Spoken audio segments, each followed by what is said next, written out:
Obstacles to coordination are many in the complex institutional architecture of the United Nations, built over a century through international political processes.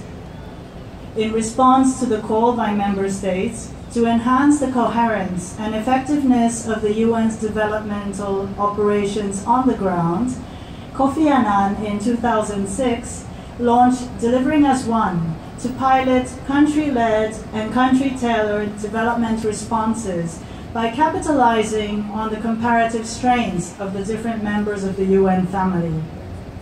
Through experimentation over the years around the world, the UN system has adopted common tools and standard operating procedures to deliver development results together with governments and other stakeholders in the countries we serve. Guyana, with 17 other Caribbean countries and territories, have agreed to formally adopt Delivering as One, and 19 UN agencies have signed up to participate under the 5-year Caribbean MSDF. This regional framework also allows the UN to collaborate with regional entities such as CARICOM to tackle common challenges in the region. In Guyana, the country team will work with the government in the 4 MSDF pillars of an inclusive, equitable, and prosperous Guyana, a safe, cohesive, and just Guyana, a healthy Guyana, and a sustainable and resilient Guyana, while individual UN agencies will continue working in respective areas of mandated expertise with line ministries and other institutions. Let me explain 3 ways of how we intend to deliver as one, to deliver results together. Firstly, we will tackle multidimensional developmental issues together. The 17 Sustainable Development Goals, SDGs, are not silos. They are very interconnected. Poverty, hunger, inequality, insecurity, unemployment, educational underperformance have deep and complex root causes. Climate change and demographic and economic pressures on natural resources add further uncertainties on people's lives. Resolving these issues requires coordinated actions between line ministries and other institutions, nationally, regionally, and locally. The UN system will work together with the government to embed multidimensional approaches in development policies, such as the Green State Development Strategy, and jointly support accelerated actions on the ground. Secondly, the UN system will jointly strengthen data systems in Guyana for evidence-based policy-making, planning, monitoring, and reporting. The 17 SDGs each have a set of global indicators that have yet to be embedded in national plans. This should be a meaningful exercise that enables the government to target, deliver, and report results through their normal work. Thirdly, human development is our common objective and approach. The SDGs should leave no one behind. Guyana's Green State Development Strategy should lead to a cohesive society and good life for all.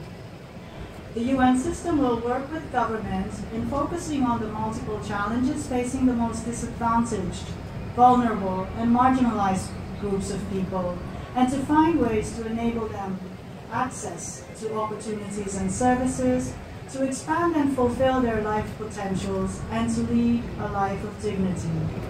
These groups include families in poverty, adolescents and single mothers, most disadvantaged children and youth, indigenous people, persons living with HIV and AIDS, people with disabilities, elderlies, the LGBT, victims of abuse, violence, and trafficking. We recognize from our development work around the world that this requires hard and sustained efforts, and it takes time. State policies, laws, resource allocations, services, and programs need to be inclusive and enabling, but attitudinal and behavioral transformations are also needed in society. Moving forward, the UN system with the government will hold consultations on our country implementation plan for 2017 with a wider group of stakeholders and partners to engage and collaborate in the implementation. There are many committed people and organizations in public services, civil society, religious organizations, media, private sector, and communities who devote their efforts to contribute to society and help less fortunate persons. The UN system has worked with many over the years. I would also like to recognize the donor partners who bring valuable financial contributions through the UN system. Canada, European Union, the Gavi Alliance, RIF Norway, the GEF, Global Fund for AIDS, Tuberculosis, and Malaria, the IDB, IFAD, Japan, RAVREDA, the UK GFID, and the US through its different channels, USAID, PEPFAR, the State Department. Thank you all very much for the trust and collaboration. We look forward to strengthening and expanding our partnerships. Please let me thank the National Assembly for allowing us to hold this launch at this esteemed institution that is at the heart of Guyana's political history and is symbolic in the representation of the citizens of Guyana, a reminder of whom our works would be serving. We look forward to collaboration with the honorable members across party lines. Finally, I thank the governments of the Cooperative Republic of Guyana, the President, the Prime Minister, the Minister of State, the Minister of Finance, all the line ministers, permanent secretaries, and staff who have worked with the UN country team to start this journey of delivering results together. I would like to conclude by citing a message from the UN Secretary General, Antonio Guterres. Today's paradox is that despite greater connectivity, societies are becoming more fragmented. More and more people live within their own bubbles, unable to appreciate their links with the whole human family. In the end, it comes down to values.